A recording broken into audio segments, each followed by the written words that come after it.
So Daniel, if you'd like to join us now. Daniel Mahler is a staff application developer in our professional services team.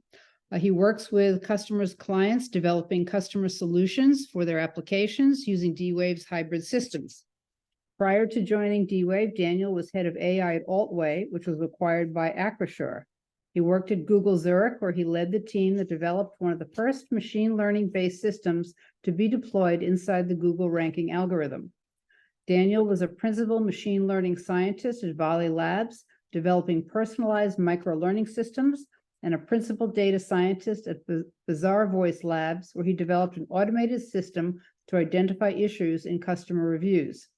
He has served as an independent consultant to the European Commission and has a Bachelor of Science with honors from La Trobe University in Australia. So, Daniel? Hello. Today I will be talking about developing useful D-Wave models, and the emphasis here is on the useful. So rather than just doing a hello world or something, the idea is being able to develop something that will ultimately be of use or value to somebody. So on that note, oh, okay, so that's what I have to do.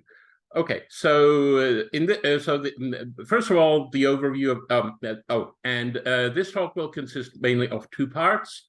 Initially, there will be a more conceptual introduction, which is more deals with sort of like more the process and the approach and how to think about approaching a problem. And after that, we will walk through a Jupyter notebook to illustrate what an idealized sort of version of that process would look like. So first, if we think of what the problem lifecycle is, so there are two main phases. There's the sort of 0 to 60 of actually developing the process, developing the model, which is what I will be focusing on. And if you are successful, then it becomes operationalized, and then you have to deal with validation, scaling, deployment, etc. Now, the purpose of this talk is to help you as much as possible to, in fact, get from the left-hand column into the right-hand column, so that's what defines useful is that ultimately it goes into some kind of operation and somebody uses your model. Okay, so first we start with how to select a problem. And so what makes a good problem? So the most important criteria that of course the problem ought to be important or valuable. I mean, if we want somebody to use it, then it's got to solve an important or a valuable problem for them. The second most important criterion is that the problem is hard. And that is why you would want to use a quantum or a hybrid system to solve it. If it's an easy problem, you can just solve it, using regular programming. And finally, it needs to be, and this is sort of something that gets overlooked sometimes, it needs to be a self-contained problem. The D-Wave systems operate in batch mode, which means there's no back and forth of refining the problem. You essentially have to get all of the information that the D-Wave system will use to derive the answer. You have to package it all up into some kind of an object and send it over to the servers. Given that, there are some additional things, the sort of secondary things to sort of look out for. You should prefer problems that do not currently have a satisfactory solution. No matter how important or valuable your problem is, if you already have a good solution to it, then the most benefit you can get is essentially marginal. It's the difference between the thing you're going to get from your model versus what you have now. So if you don't have a very good solution or no solution at all, then that gives you the most money on the table. You should also prefer problems where you already have some concrete instance data available, so that you know what typical problems look like. So, if you're doing a routing problem, you should have some data set of like a typical day where you're doing the routing, where you have what the cars are, what the pickups are, or whatever the problem that you happen to be dealing with. And finally, you should have a clear invested owner. I mean, it might be you, but there should be a clear person who owns the problem and who will benefit from this problem being solved. And they should actually care enough so that they will work with you and will help you sort of develop the solution. Okay, so sort of following in from there, the best kind of problems, in my opinion, are problems that actually someone's already tried to solve and didn't succeed. And if you have a problem like that, the chances are it ticks all the boxes on the previous page, because the fact that it's been attempted before and somebody wants to attempt it again, that's an indicator that it's important and valuable. And since they failed, that suggests that the problem is hard. And of course, if they've tried it before, then the chances are a lot of the work in terms of defining the problem and gathering data is likely to have already been done. So you're not going to be spinning your wheels waiting for that to happen. Secondly, what makes a problem hard? Well, there are a lot of ways of sort of specifying it technically in terms of NP hardness or in terms of energy landscapes. But for practical purposes, what matters is that you have a lot of choices, a lot of separate choices to make, and they interact. So, you know, it's kind of like, say, painting a house. You want to maybe have different colors in different places, but you want to sort of have them match, right? So you don't just decide independently one favorite color here, one favorite color there. And that's not hard enough. What you really want is not only that they cannot be made, the choices cannot be made independently, but even if they are made sequentially, you can still kind of paint in yourself corner where you sort of are making sequentially good choices, but then you get to the last place and you realize you've somehow run out of options. So if the problem has that characteristics, that you can kind of paint yourself into a corner, making all the decisions that you have to make, then that is a good problem to solve using a D-Wave system.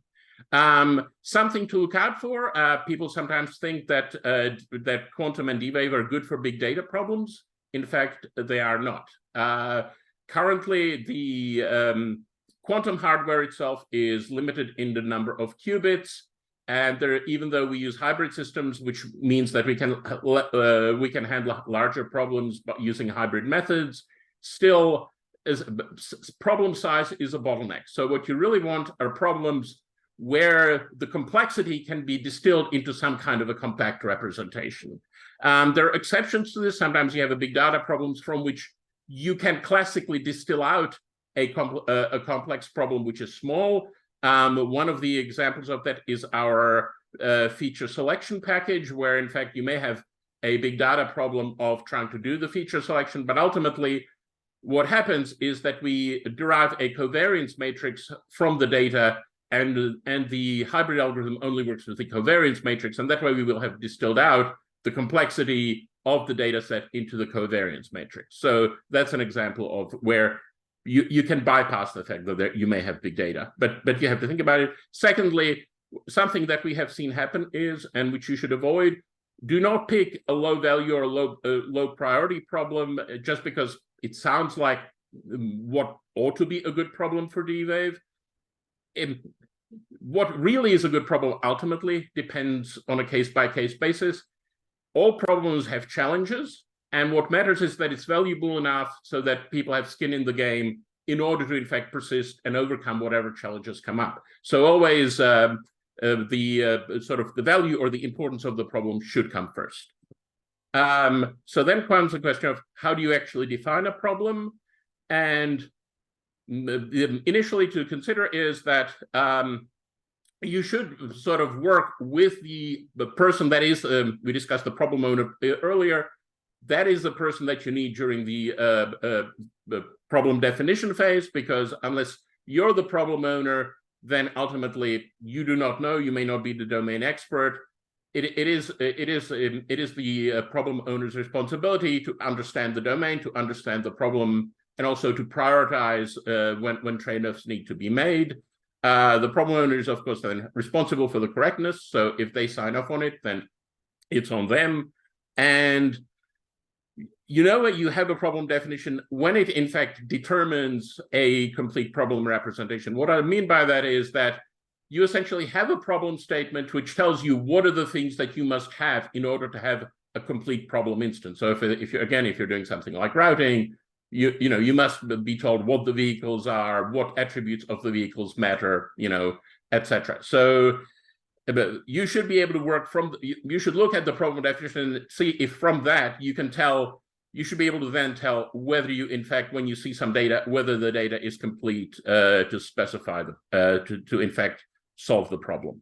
And finally, you should isolate only the optimization part of the problem to use with the D-Wave system. So if a lot of problems are complex.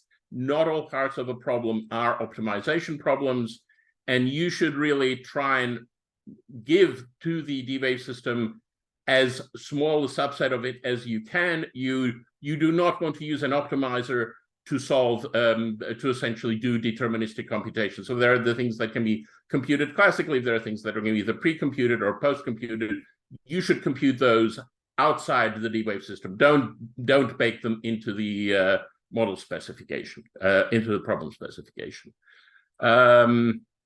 Okay, so the general process of defining a problem is, well, first of all, you have to get some kind of a problem statement or a problem description from the problem owner. And ideally, at this point, you would also want to see an example of the data that you will be working with. The first thing to look at is, in fact, well, first thing to look at is does the description by itself seem complete and consistent? And the second thing to look at is, does the description of the problem agree with the data? Do you have things in the data that are not mentioned in the description, or do you have things in the description that aren't mentioned in the data, or is there some mismatch that maybe the way the quantities look, or some of the values look in the data is different to the way it looks in the description? And of course, if you have any of these things, then you have to go back to the problem owner to resolve any such issues, because ultimately they are the responsible one. That it is up to them to make sure that, in fact, both the description and the data agree and are both mutually, that they're both internally consistent and consistent with each other. Once you have that, then you should take the plain language description and proceed to create some kind of a more structured definition that you can actually start using as a specification for software development. And finally, once you have that, then again, you should go back to the problem owner and validate it. Really, if you think about it, this is really just standard sort of software development. And part of the point of this talk is that, you shouldn't forget what you already know. That is, you don't just throw out all your processes just because you're doing something new. A lot of this is like things you've done before in software design. Okay, so what actually constitutes a problem definition? So the first thing is you need to know what is in play. So, you start with a domain model, which you can also call a vocabulary or a schema. And this essentially primarily will consist of the entity types. What kinds of things are you dealing with? Are you dealing with vehicles, customers, drivers, orders, products, etc.? So you need to have a list of those kinds of things that you have, and then know what relations can or need to hold between them. That gives you a picture of what you're working with. And once you have that, then you want to have an objective function. Now, there are two main parts. There's an objective and constraints. You have to have at least one of those, but either one of those can be missing. So you can just have an objective function, or you can just have constraints. So the objective function is the thing you actually want to optimize. So you may want to optimize profit. You want to, minimize distance if you're doing some kind of a routing problem. But the thing that you need to know is you need to understand how that objective function actually relates to the ultimate ROI of the problem that you are working on, so that you can sort of tell whether the solution you're getting is good or not. If you don't know how it relates to ROI, the fact that you're getting a certain distance coming out of, say, a routing problem, that doesn't necessarily tell you what value you are getting. And you want to establish, in fact, what is like the minimum acceptable solution quality. So, for example, if you already have a system in place and it's already getting a certain value, then you probably want to be at least some delta better than that value in order for it to be worthwhile proceeding with the further development sort of the model. So those are the things that you need to know. And of course, the objective function, once you have your domain model, the objective function needs to be stated in terms of the entities and relationships in the domain model. The constraints then are relations that must hold in a valid solution. So in some cases, the problem isn't necessarily that you're trying to optimize something, but rather that, in fact, there's a complex set of constraints, and simply finding a solution that satisfies all of the constraints is the hard part, and any solution that satisfies all of them will do. that is also possible. And yeah, same rules apply. Again, it needs to be stated in terms of the entity types and the relations. And finally, one thing to know is that if there are no valid solutions, the D-Wave systems will work and will essentially give you solutions that satisfy as many of the constraints as possible. And in some cases, that can be of practical value because you can sort of work around the missed constraints if, in fact, it is hard to satisfy all the constraints at once. And the final piece of advice is when you are developing a domain model, I would recommend, at least eventually, looking at using a formal schema language. It really doesn't matter what kind, but something that some language designed to specify structures formally so that you can, in fact, validate whether a given instance meets a given structure. Now, this can be UML diagrams, it can be entity relationship diagrams, different kinds of schemas, even like grammar notations, or even just abstract classes in a file of your favorite programming language. Doesn't matter. Okay. So then it comes to actually developing the solution. And of course, what needs to be done is once you have your data model, then and you have your instance data, then you proceed to translate the problem instance data into the. Now, DIMOD is the library that D-Wave provides. This is the client-side library for building models up. There are essentially two libraries that you use from D-Wave to work with the D-Wave systems. There's the DIMOD library for on the client side building up the model, and then there is the D-Wave systems library, which in fact is the server-side library. So that is essentially like if you work with databases, that is kind of like the database connection. That is the thing you send the problem to once you've in order to submit it to our systems, and then from which you retrieve the solution.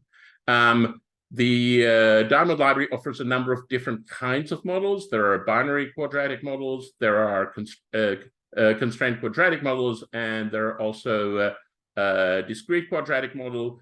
I recommend that unless you have a really strong reason to do otherwise, you use the constrained quadratic model. That is the most expressive and the most modern of our models.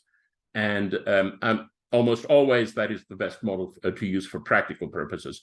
Usually binary quadratic models are used mainly either for educational purposes or for people who are doing scientific research who need to access the quantum hardware directly and not go through a hybrid system. For most practical or sort of industry business applications, you do want to go through the hybrid systems. Within the DIMOD system, there's essentially a symbolic algebra facility, and I recommend you use that whenever possible. It makes the specification of models much cleaner. I will demonstrate in the second part of the talk what that looks like. But it's a little bit slower, but it's not that much slower.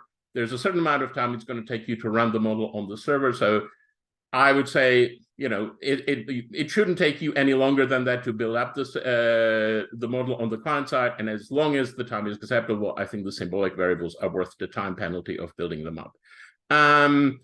Part of this, and again, this will be shown, when you're building up symbolic variables, put meaningful labels on them. That is because once you've built up a model, you can dump out a essentially mathematical notation description of the model you have. And if you want to audit whether the model is correct, if you don't specify symbolic labels, then you will get hash codes for the different variables, and you will not be able to do the audit meaningfully. If you have labels, it makes it much clearer to see what you can actually see what it is you are building when you do the dump. And finally, I recommend you use particularly these systems are written in Python. Python has is a nice language with nice abstraction features. Use those to sort of layer up the complexity so that you have nice abstraction layers, so that at each level of the abstraction, you're writing things that you can read back.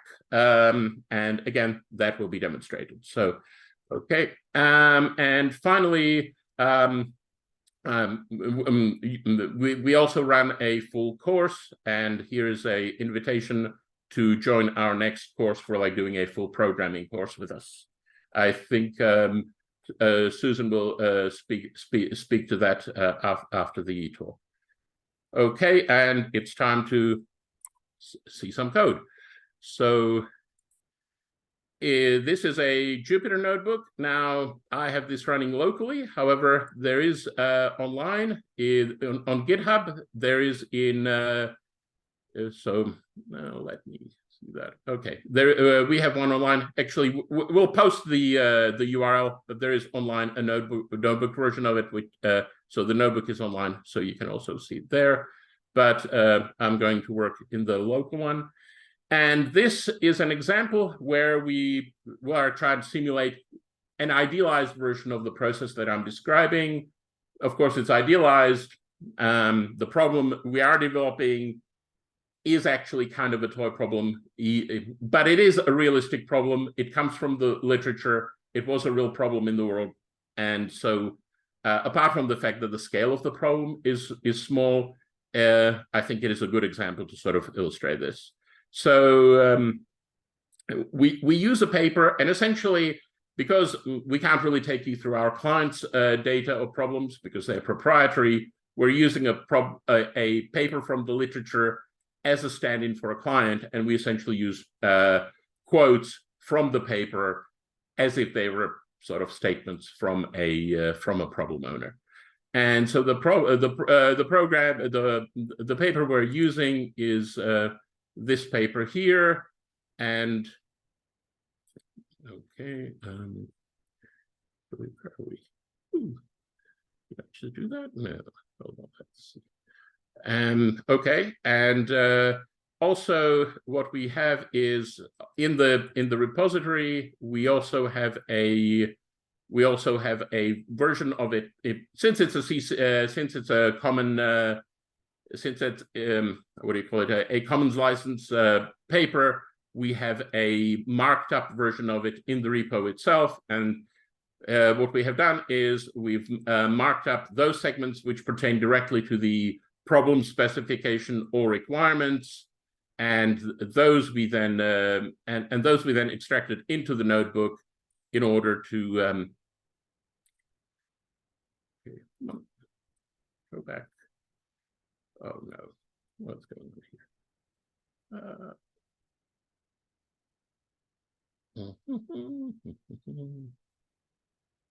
Come on, be good. Oh, don't give me a break. Really?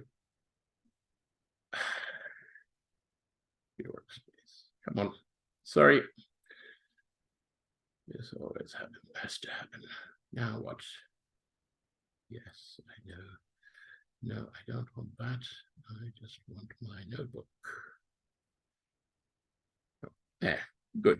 All right. Well, that's okay. So going from that, and that paper, by the way, also follows on from an earlier version. Okay, so the first thing we look at is, we want to answer the question, is this in fact a real problem? And here's a quote from the paper. It is in fact developing, improving the water supply of a city, and as such, it is a real world problem. It is important for the reasons stated here. And while they do not give us a complete ROI, they give us some idea of what the costs were. Now, if you were doing this problem for real, you would probably ask yourself if an upper bound of around $90 a day is something that is worth the investment of effort to develop a model. Well, it actually turns out this model is very simple, and also it's easy to run, so it might still be worth it.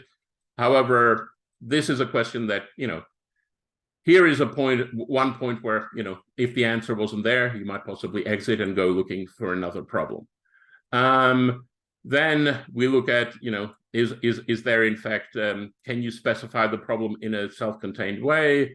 And in the paper, they provide a data set for one instance.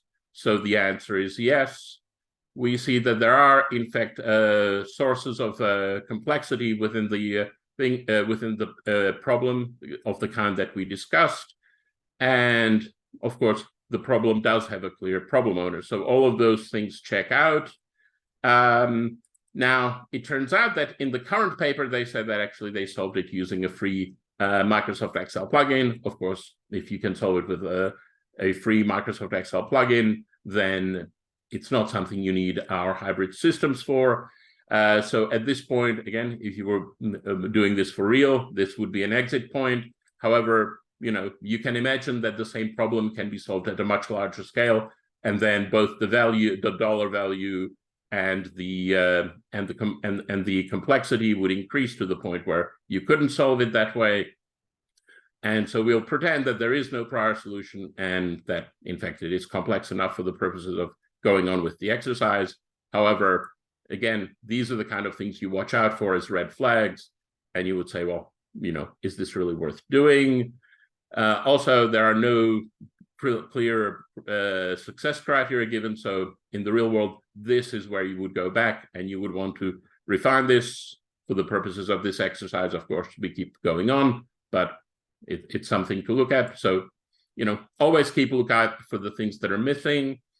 And so now we come to, they give us a nice problem description as to how the water is being pumped into the city. So we're essentially modeling a small city which has a certain amount of water demand. It has a reservoir and it has pumps that can pump water into the reservoir, which can hold it. So you can, if you know there's demand coming, you can pre-pump, build up the reserve and use it later. But also the price of electricity varies during the day. And furthermore, the efficiencies and capacities of the pumps vary. And so you want to sort of essentially schedule the running of the pumps such that you never run out of the water, and at the same time get the best possible value for cost.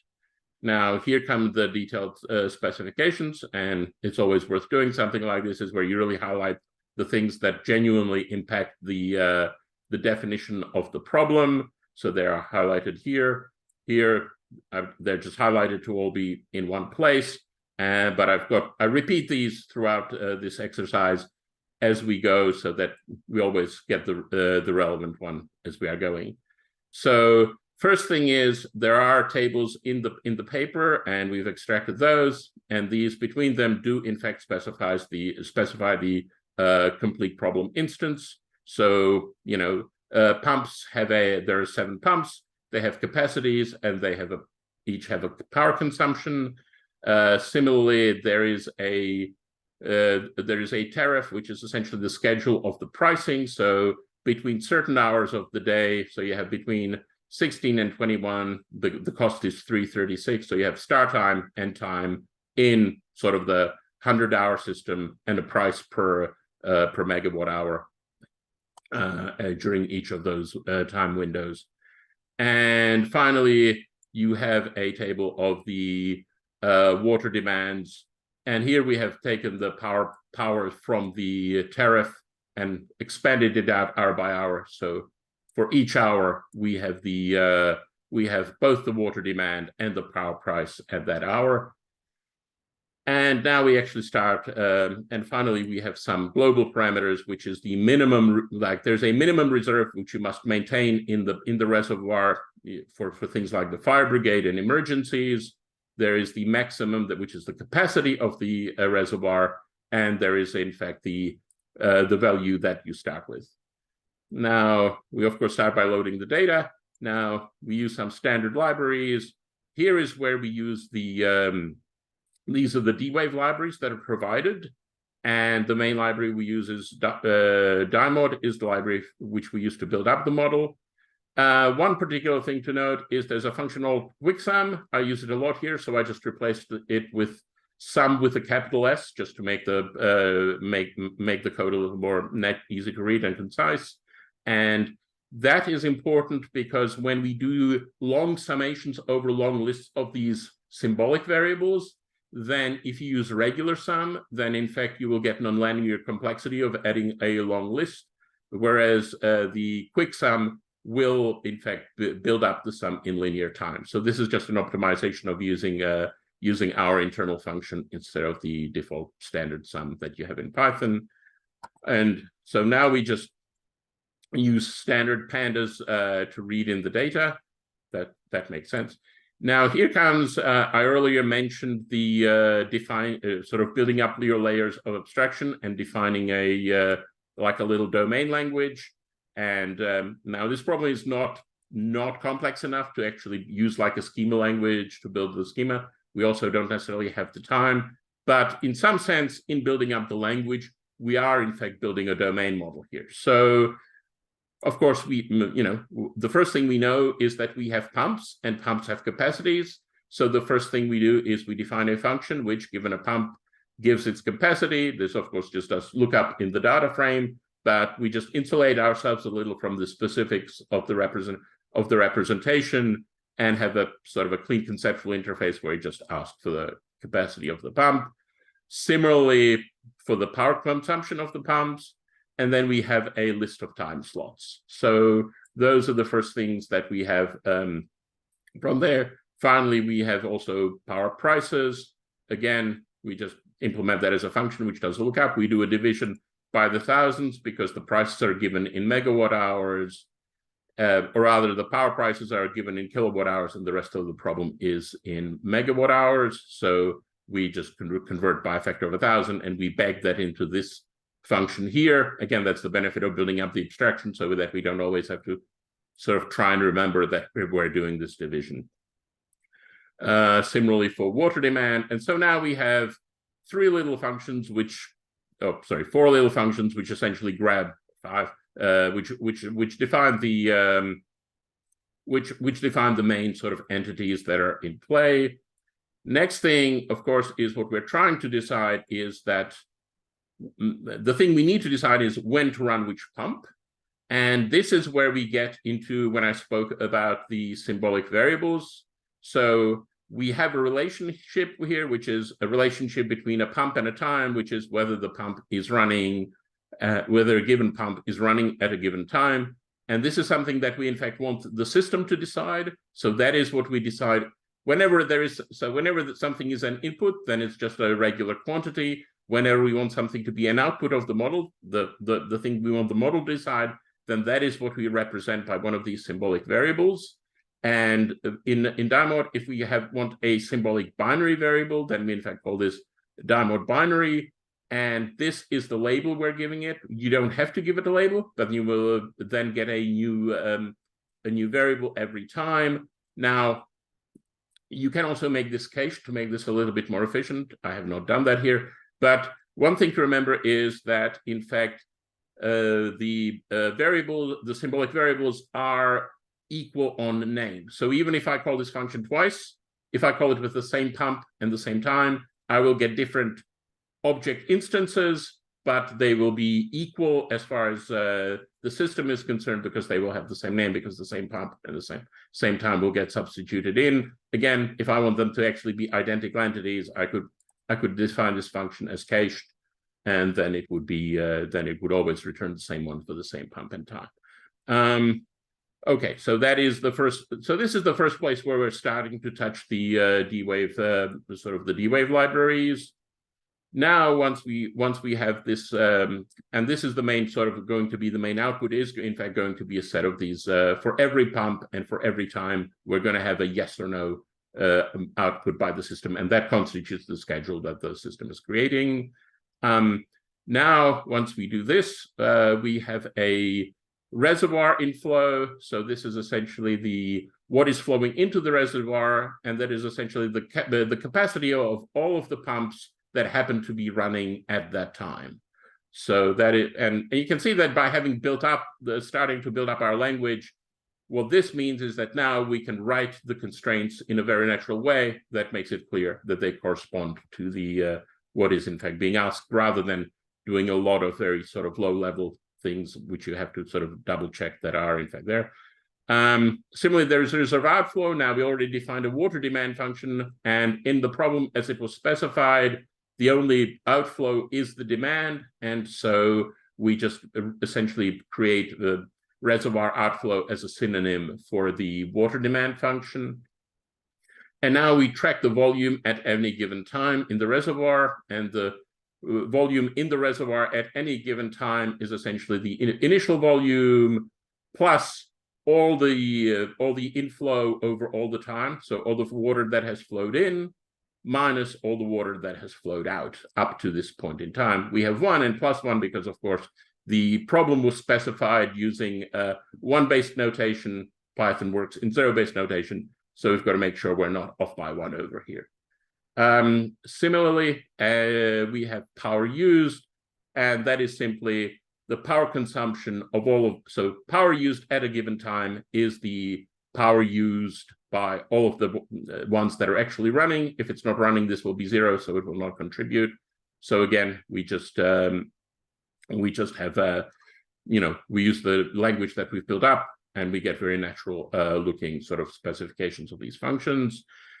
Now we actually, so far we've just been building up the language. Now we start actually building the model. So the first thing we do is we create a model object. So CQM, this is a shorthand. The full name is Constraint Quadratic Model. So we create one of these objects, and then we start populating it. So the first step to populating it is we set an objective, and the objective, of course, is just the total price, and the total price is the is the price at a given time multiplied by the power used at that time over all of the time slots in the schedule. And now we start working with the constraints.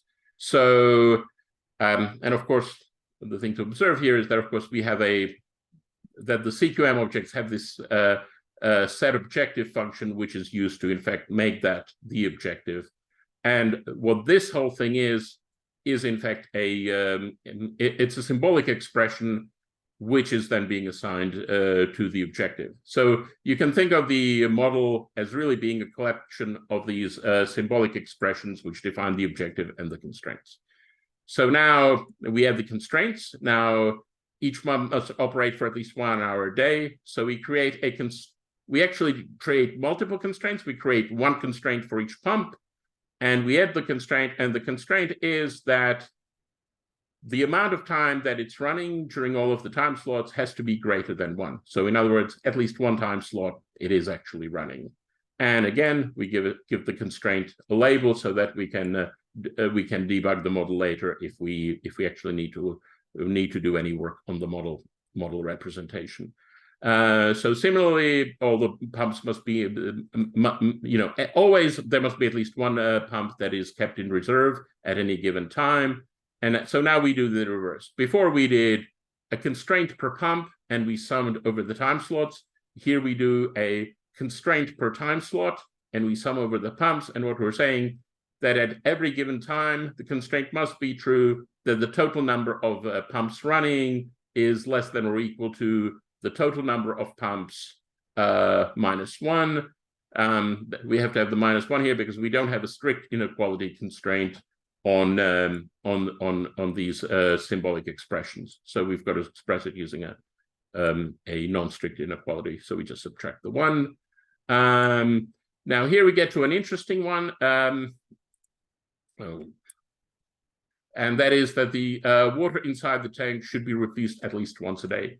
Now, this actually doesn't really mean very much for us, because if you sort of read the specification, the amount of the throughput through the tank is determined by the demand. There is nothing mentioned in the paper about being able to just siphon water off and dump it.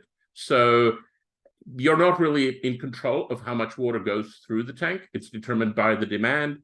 So this is a meaningless constraint. And in fact, if you look at the paper, it is not implemented. So it's just redundant. But the point is, keep that when you're doing something like this in practice, you want to keep a lookout for things like this. This would be something, again, you would go back to the problem owner and say, what's meant here, and explain that this is not really in your control. I sort of give a shot what it might mean, but actually this is not a code cell. This is just for illustration as to what it might mean, but in fact it is not. We're not implementing it. This is just a raw cell, not a code cell. Okay, and finally, the water in the reservoir mustn't drop below the reserve value, and the way we do that is we just say that at every time, so we add a separate constraint for each time slot, and at each time the volume at that time. We already built up the function, has to be greater than or equal to that value. And once we have done that, we have in fact built up the model. And now all it comes is to run it. So now we essentially create one of these objects. You can think of this similar to most databases have something like a connection object, which you then submit queries to. The sampler, you can think of it as a similar way. It's just there to submit requests to. The call we make is sample CQM. We give it the model, and you can give it the time that you want. Then you run it. What we can then do is filter by the feasible ones. So if there are any infeasible ones, we ignore them. Those would be ones where we broke a constraint. We know that the constraints are satisfiable here. And once we have now that returns this returns a particular DIMOD object, which has its own API. For most purposes, it's nice to work with something you know. So there is in fact a method which confirms one of the solutions to a data frame. This true is here. That's a little technicality. You need it, but all it means is that it collates all of the variables into a. It has to do with how it deals with the results within the data frame, but just remember to put the true here. That is all. Otherwise, you'll actually get an error. And now we plot out what the costs are, and we see that most of them got a near optimal result here, and the value is 82. We looked earlier, and we saw that in an earlier paper, they cite that the worst case scenario they had seen was on the order of 300. So that's definitely, we're essentially getting down to about a quarter of the cost of the operations. Mind you, again, remember that this was when they did the currency conversion. We're dealing with, on the order of 90 days of $90. So essentially, you're saving on the order of sort of about $70 or so out of the 90.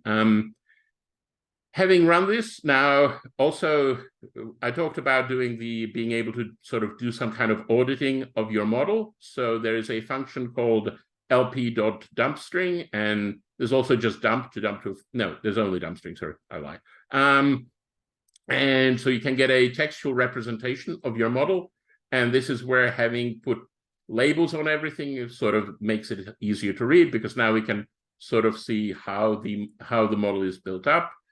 And we can also see that there are, in fact, particular constraints, and we can see how those constraints are implemented. So you could actually double check if you were getting something weird, you could double check that this, in fact, makes sense. And what I would like to contrast this approach with is what is in fact, you could call it the industry standard approach to doing optimization problems. And that is that people usually write one of these types of specifications. Usually they work in LaTeX and they write this. I would encourage you not to do that. For starters, if you're not looking at the definitions, this is pretty hard to read. You've got I's and J's. It's very easy to get your I's and J's mixed up. Remember, we're computer scientists. We know that naming your variables and naming all your entities in ways that you know what they mean is important. So even though this is very concise, it's very error prone. Also, if you're working in LaTeX, there are no syntax checkers, there is no tooling, there's nothing to alert you to the fact that you've missed something, or that maybe you've got an unbound variable or something like that, or that you have a typo. So I would say, if you want to impress people, do that after you've developed the model in code, but I would encourage people to just use good software practices and, in fact, work on building up your abstraction layers and, in fact, develop the model directly in code, and then write one of these after the fact. And that is all. Are there questions? Okay, thank you, Daniel. Can you put back the slides, the last one about the training class? I'll talk about that for a second before we go to Q&A. Yes. Great, thank you. And in slideshow mode, please. Oh, slideshow mode, yes. And actually, before we get to this, so one of the questions we got from quite a few people were they wanted to follow along and wanted to know whether they had access to this Jupyter notebook, and if so, yes, where and how. Yes, it's on. It is on GitHub. I can drop the. At the moment, it hasn't yet been migrated into the official D-Wave repo. So at the moment, it's in my personal copy of one of the D-Wave repos, and I can. If you can put the link in the chat so people can I get will it. do that. Since I'm and I'm not sharing this again. Oh, sorry. Let me. So this is the thing. Why did it do that? Oh, because I said from the beginning. That was never mind. Nope. There. That is the. Yes. And after you're done with this, I'll drop the link in the chat. Okay, great. All right. So first of all, as far as training goes, we understand this was kind of a lot for 45 minutes. Many of you, I'm sure, have listened to other D-Wave webinars. There's a lot of free content available on the D-Wave YouTube site. There are tutorials. There are quite a few classes of hour-long tutorials that we did at our Qubits conference this year, so be sure to look at those. But if you're really looking to learn more and get kind of hands-on experience with quantum programming, we urge you to take a look at our training classes. They are week-long classes. They are all online. It allows you to do the work in your own time zone. And the next class is September 18th. So there are some links here, or if you go to the D-Wave website and look under Learn and Training, you can get access to see all the schedules and the dates. But it really is about taking someone kind of from the beginning, looking at an area of interest, a particular problem that you have in your business, and how you kind of get through problem expression, formulation, and coding and implementation. So that's really the best way to kind of get started in depth and actually do a lot of this. But of course, there's a ton of free information and resources in Leap. So if you don't have a Leap account, that is our quantum cloud software. Please go onto our website and sign up for a Leap account. So with that, I am going to go through some of the questions. We answered quite a few during the talk, but we have some that we wanted to answer out loud. The other thing too is in terms of some of the links to the papers and other things. So we will send this out also an email. So again, we've recorded this. We will send out the slides and links to the recording in an email that you'll get next week. Daniel is about to put the link to this in the chat so you can grab it from there. Okay, first can question. everybody see the link now? Oh, this is.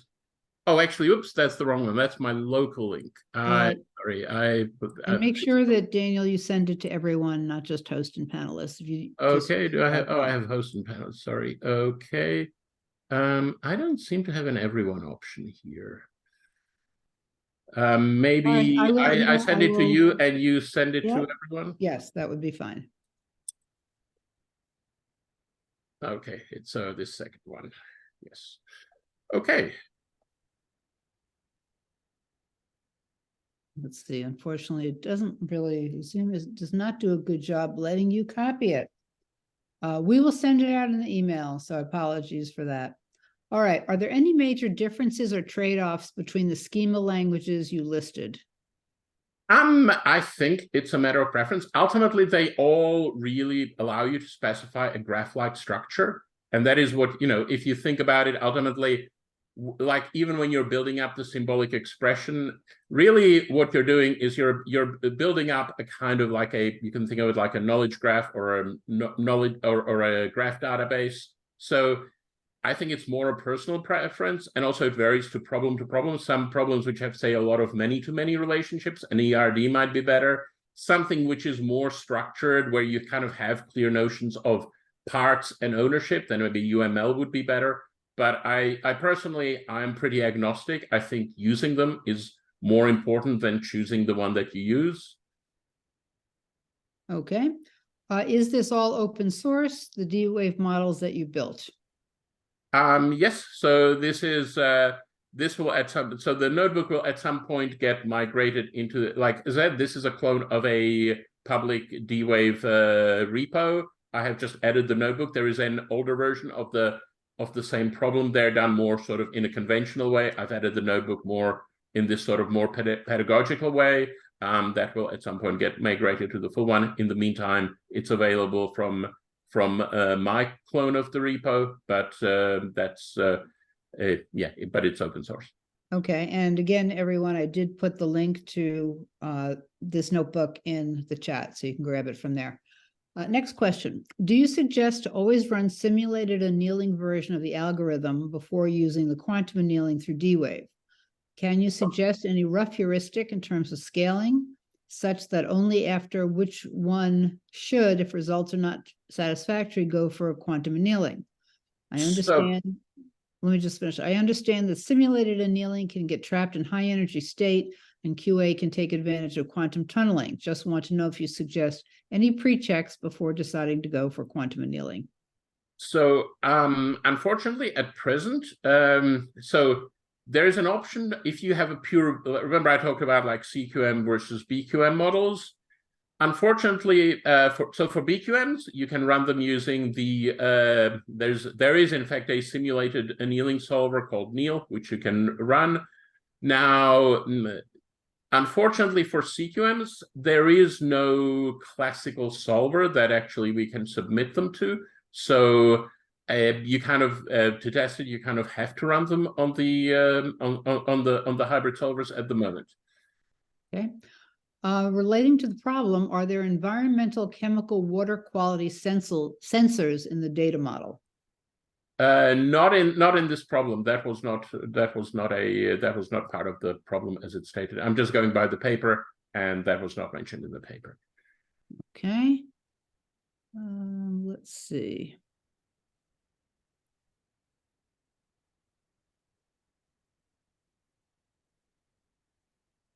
We have so many questions. Can